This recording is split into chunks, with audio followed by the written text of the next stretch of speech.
Hey guys, Mutantcowboy here with my first Division 2 Warlords of New York build video. In this one, I'm going to be testing out a status effect heavy build for you guys. With this setup, I'm currently running with the Airburst Seeker Mine and the Stinger Hive. Now I want you to pay attention to just how long this guy is on fire for. You can see right here, he's actually using an armor kit to get back some of his armor, but he's still on fire, taking almost 50k damage a tick from this burn. And in total, he was on fire for over 20 seconds. I did test this out on some heroic missions just to see the kind of damage that it could do, especially to like the elite enemies or the heavy enemies, and it's not too bad actually. I mean, just the amount of damage that it pushes out is rather good. I even did some testing on legendary just to see if it could take down the enemies, and it actually worked pretty well. Obviously, I got swarmed a lot, and I was just testing it out, but it does do a huge amount of damage to elite legendary enemies as well.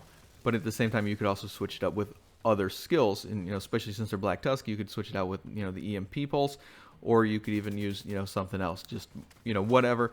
But the basic foundation of this build works really well. So diving into it, I am using the Technician for that skill tier and extra skill damage. For my primary weapon, I'm using the Tactical Mark 16, and that's basically got Optimist on it. Then I'm using the MG5 with Spike for 20% skill damage whenever I get a headshot, and then my Storm with Perpetuation, which basically gives me 50% status effect damage and duration whenever I get a headshot. For my mask, I'm using the Golan gear for the 10% status effects. I've also got it rolled in armor since I've got the Technician. I do want to replace one of the rolls with status effect, but I just haven't gotten a good roll on my mask yet. For my backpack, I'm running the Acosta's Go Bag, and that has skill tier, skill haste, skill damage, and a skill haste mod. The talent for that basically allows me to hit an enemy with a grenade to get overcharge, and it also grants me 2 in the bag, which gives me the 10% status effect duration as well as extra grenades and armor kits. For my chest piece, I'm using a Wyvern Wear for the skill damage and skill effect. Now this one's rolled in skill tier, skill damage, hazard protection, and skill haste. For my talent, I'm using Glass Cannon, which basically grants all damage I do 25%, and yes, that does work with your skills.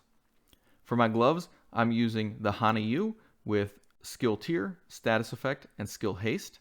For my knee pads, I'm using another Wyvern Wear just to give me that status effect, and this one has skill tier, skill damage, and skill haste. And my last piece is a Hana Yu holster for that 10% extra skill damage, and it's rolled with skill tier, skill damage, and status effects. Now real quick, if you don't have that exotic backpack, you can just run any regular backpack, Hana Yu or Alp Summit, whatever you want, and just roll status effects or skill damage and skill haste, whatever you want, onto it. It's not really that crucial, and I'm sure you could have a talent on there that works just as well for your build.